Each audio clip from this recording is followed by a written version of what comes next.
ಅವನ ಜೊತೆ ನನ್ಗೆ ಇರಕ್ಕಾಗ್ತಾ ಇಲ್ಲ, ಹೆಂಗಾದ್ರೂ ಮಾಡಿ ಅವನ ಜೊತೆ ಬ್ರೇಕಪ್ ಮಾಡ್ಕೋಬೇಕು. ಹೆಂಗಿದ್ರು ಹೊಸ ಕಾರ್ ತಗೊಂಡಿದ್ದೀನಲ್ಲ, ಅದು ನೀಸ್ ಕೊಟ್ಬಿಡು, ಎಲ್ಲರೂ ಗುದ್ಬಿಡೋಣ, ಆಟೋಮೆಟಿಕ್ ಬ್ರೇಕಪ್ ಆಗುತ್ತೆ. ಹಾ, ಒಳ್ಳೆ ಐಡಿಯಾ, ಬಾ ಹೋಗೋಣ.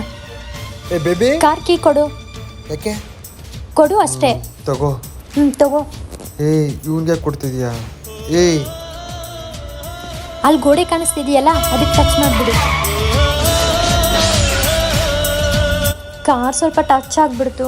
ಇವಾಗ ನೀನ್ ನನ್ನ ಜೊತೆ ಬ್ರೇಕಪ್ ಮಾಡ್ಕೊತೀಯಲ್ಲ? ನನಗೆ ಗೊತ್ತು ನೀನು ಈ ತರ ಡೌ ಮಾಡ್ತೀಯ ಅಂತ.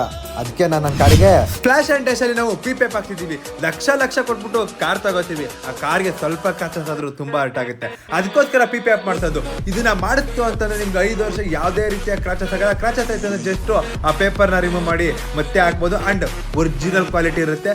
ಬೆಸ್ಟ್ ಕ್ವಾಲಿಟಿಲಿ ಪಿಪೇಪ್ ಮಾಡ್ಕೊಡ್ತಾರೆ. ನೋಡಿ ಯಾವ ತರ ಲಕ್ಸುರಿಯಾಗಿ ಕಾಣ್ತಿದೆ ಅಂತ. ನಿಮ್ಮ ಡ್ರೀಮ್ ಕಾರ್ಗೂ ಪಿಪೇಪ್ ಮಾಡ್ತೀವಿ. ಲಕ್ಸುರಿಯಾಗಿ ಕಾರ್ ಇಟ್ಕೊಳ್ಳಿ, ಯಾವುದೇ ರೀತಿಯ ಪ್ರಾಬ್ಲಮ್ ಇಲ್ಲ. 5 ವರ್ಷ. ಅಂಡ್ ಕಾಂಟ್ಯಾಕ್ಟ್ ಮಾಡಿ. Thank you.